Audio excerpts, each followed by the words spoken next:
And I mentioned public funding, but at the end of the day, the bulk of our funding is philanthropic, and so I would encourage your listeners to look at an organization like Father Joe's Villages, who is effective in what it's doing, that helps those not only who are on the streets but the community at large.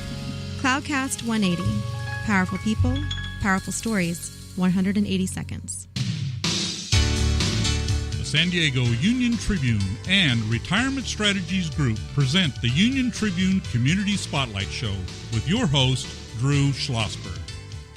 I'm Drew Schlossberg of the San Diego Union Tribune, and we are back with Katy Sperry. She's the Director of Marketing and Operations for the Torrey Project, and basically, I love this simple mission statements that don't read like War and Peace, tapping into the power of business as a force for good, whether it's reducing our carbon footprint with environmental issues, or just, hey, listen, social justice and getting the word out about, a lot of us have talents to thrive in this very diverse world and so forth, and being very entrepreneurial in this area. We were talking about how, right now your programs are free, correct? That's Except right. It takes money to run free programs, right? So you're looking at companies that if they want to, sponsor, let's say the boot camps or whatever the case may be, $25,000 or depending on what type of things you're going to be doing in those boot camps and whatever. But you're also looking to work with foundations, correct? That's right. So really, we're looking for foundation grants that can give us the funding that we need to set a really strong foundation for the long term.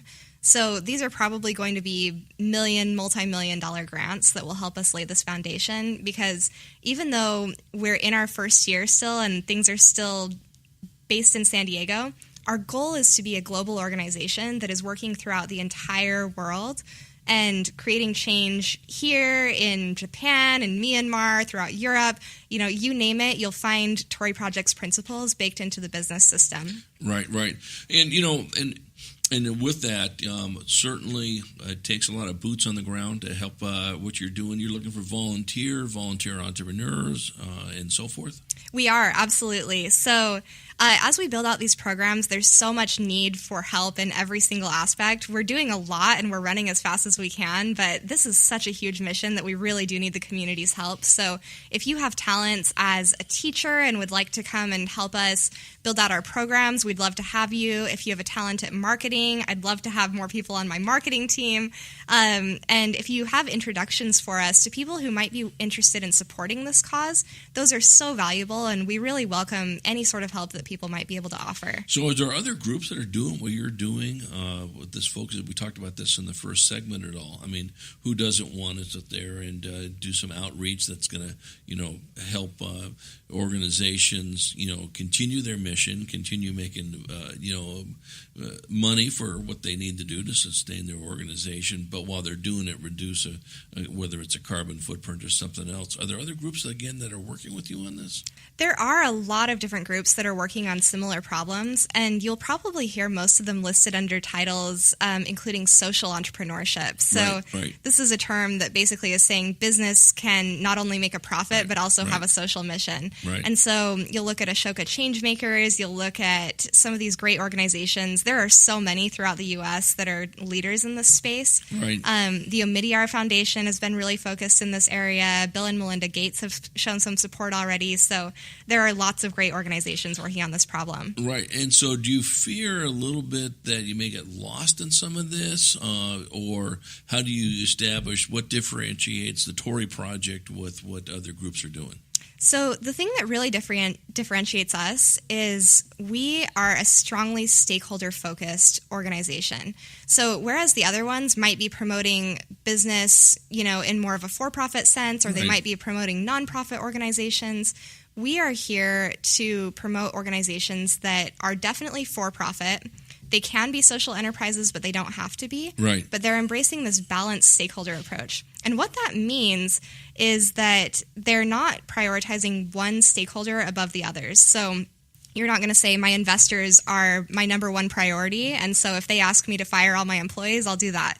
Instead, you're saying, I really value my relationships with investors, employees, suppliers, the environment, my local community, and I'm going to make sure that every single one of those entities is thought about and considered in a strategic and mindful way as I'm running this business. Right. So I imagine, there, of course, there's a lot of universities. My alma mater, San Diego State, has an entrepreneurial program. A lot of them do, of course, as we mentioned, the USD involved, UCSD, and so forth in this area. Do you push down to the community college level as well? So far, we haven't done a whole lot with community colleges, right, but we would love to. Yeah. The reason why I say that is there's a great movement that's been going on finally over the last 5-10 years. It really has been going on for a long time, but it's getting a lot of, steam in this area, and that's college and career pathways and linked learning. That's starting in the schools, as it should, even in elementary schools. And heaven forbid we actually focus on what the kids are interested in learning. What a shock that is, right? And entrepreneurial classes are popping up everywhere, and literally into that K-12 space, which makes all the sense in the world, because by the time they want to make a choice of going to a community college or a 4-year school, they'll be ready to do that. I know you're probably trying to look at some of that with CAPS, correct? That's right. Yeah. And is CAPS more geared to the high school, though? CAPS is only in high schools. Right. Yeah, which would make sense to bring it down into the middle schools as well. Are you looking to work with the County Office of Education on CAPS and so forth? Has there been any approach in that area? That's a great idea. We haven't gone there yet, but we welcome all ideas and any introductions. Let us know. We work very, very closely with the superintendent. Great. On a variety of projects. And he is totally into this focus on career tech, career pathways, linked learning, and so forth. CAPS certainly fits right into that beautifully, of course.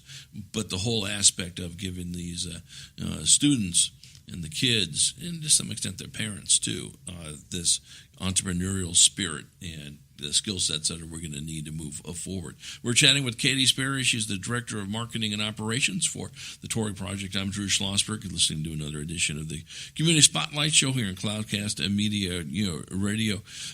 So where do you see this going? We talked a little bit about this in the first segment. You just think of this thing exploding, I think, as more and more kids, and thank God for the younger generation that really gets this stuff. You see this really taking off in the next 5 years?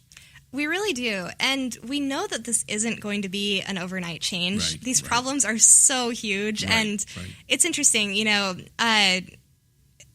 Milton Friedman came up with his, New York Times op-ed saying that shareholders should be the main focus of businesses' attention. And that happened 50 years ago. And ever since then, a lot of people have been drinking that Kool-Aid. A lot of people have been prioritizing their investors above every single other stakeholder, and that's led to a lot of problems. We're seeing a really great divide between the incomes of top executives and the workers.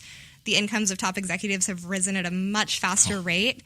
Exponentially. That's right. And the incentives in our system are pretty baked in. And so it's going to be hard to change our business system. It's not going to happen overnight. Our founder, David Farron, talks a lot about a 50-year plan. And that means that a lot of us might not even be around to see this change when it finally happens. But our vision is that if we start the wheels moving and if we do things right today, that 50 years from now, the world really can be a better place. And we've had 50 years of this really suboptimal way of doing business. So it might take 50 years to really turn things around and see a better system be the standard. Well, and I really applaud, David, and of course your efforts on this, because that's what it does take. And it's amazing that how fast 50 years goes, to be honest with you.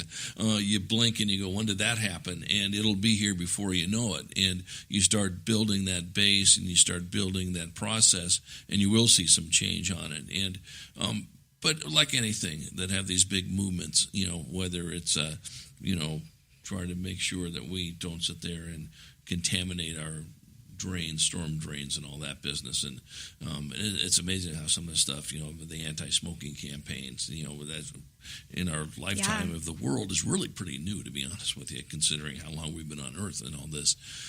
The same thing with this aspect of it, but it's going to take some, and this, I'm preaching to the congregation, it's going to take the Bill and Melinda Gates and the ones, and hopefully the Warren Buffetts, and the ones who can really make an impact on that. That's right. And that's why we're going after these foundation grants, is we know that we need big resources to make big change. And so as we're starting out, a lot of it is going to be donation-based, but the cool thing is we're taking notes from some of the best nonprofits in the world, and we want to be able to become much more self-sustaining in the future. Right. So when we do launch our venture fund, that actually is going to be a for-profit entity that will pay good returns to every investor who invests, but the leftover profits are going to be reinvested back into Torrey Project, the nonprofit organization, to fund our opportunities in a really sustainable way.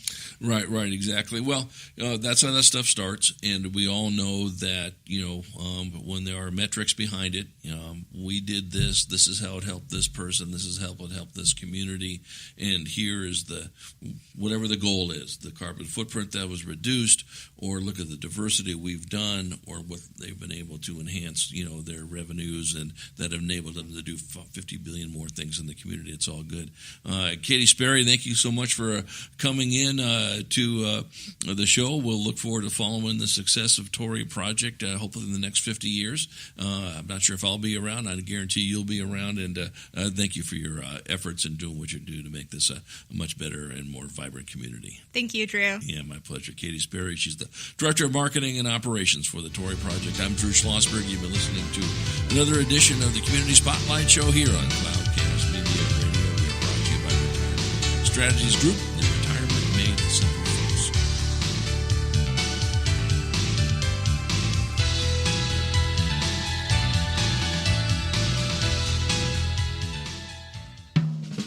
Thank you for listening to a podcast from Cloudcast Media, the digital media home for leading local brands.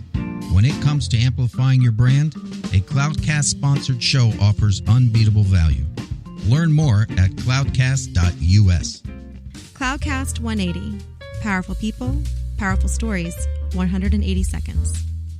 Welcome to Cloudcast 180, the 3-minute lightning round with changemakers here in San Diego. We're here with Ed Heiner, 20-year Navy SEAL, best-selling author, and education entrepreneur. Ed, welcome to the Cloudcast 180. Thanks for having me. Your book was called First Fast Fearless, so let's hit this fast and fearlessly. Real quick, you created a program to help change lives of high school students around the country. It's called SEALpreneurship. Tell our audience what it's all about. Well, it's about leading yourself. Getting a PhD in me, I teach kids how to take care of themselves and lead themselves first, and how to be their own entrepreneur, intrapreneur, if you will.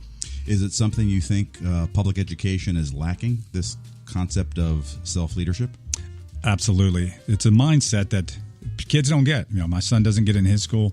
The kids don't get it. It's something that, we're educating them, but to be mentally tough and be able to take charge of themselves and accountable for themselves is very unique. Okay. I've seen an overview of your curriculum, 23 evolutions, and you have a 23-minute podcast series. So what's up with 23? Chromosomes, right? It's all in all of us. We're all the same. 99.9% of everybody in this world is the same. And we use those chromosomes, 23 pairs, which was one of the concepts we teach as swim buddies, never be alone. Mm-hmm. Always work with someone else, collaborate, and be out there. Boy, that's a lesson for life for sure. Ed, you were in charge of basic and advanced training for the U.S. Navy SEALs, and I mentioned you're a 20-year SEAL. Tell our audience the greatest lesson from the SEALs that have changed you forever.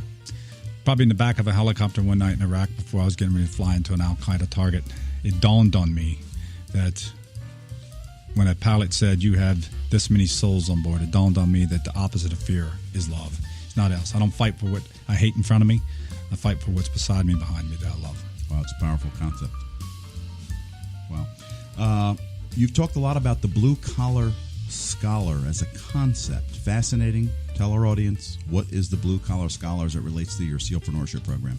It's a mental concept where people take control. Don't outsource their life. Look, we're going to have people that are in white coats, suits and ties, doctors, PhDs. That's fine. Listen to that and learn your information from them. But eventually, you got to be that mechanic in your own life. You got to turn the wrench. This is happening. So basically, take control of your own life. Use what you can use from other people. Discard it. What you can't, and make that your own.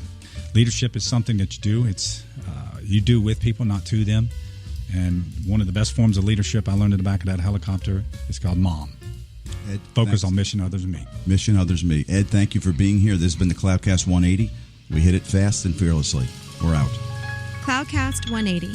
Powerful people, powerful stories, 180 seconds.